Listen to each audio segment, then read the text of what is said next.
Hello everyone, welcome to the channel. This is just a short video to show you a little strat that I use to get over this river without actually having to deal with all of the archers at once.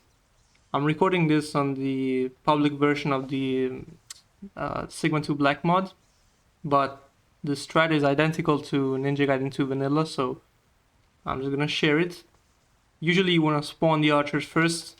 Here they already spawn here, but the spawn point in NG2 is actually this rock right here.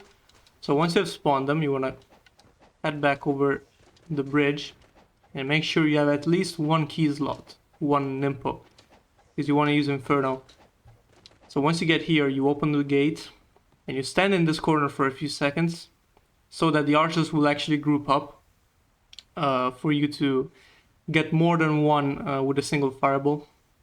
Once you're here for like 3 or 4 seconds, you want to get over this bridge pole right here, cast Nimpo, and I got 2 here as you can see. The important thing is that you don't want to get past the bridge pole, otherwise you will spawn the fight that's on the bridge. You're totally safe anywhere before that pole. So I killed 2 archers here. I got lucky, I want to say, because sometimes even if the hit counter says 2, you might kill only 1. And now I'm left with the single archers to deal with, and I'm moving around with the calm water break. I will share a tutorial for that in the description.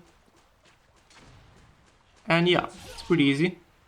You're left with a single archer or 2 if you get unlucky, because again, you might as well kill only 1. But it's still better than 3. And you're good to save here, so that's nice.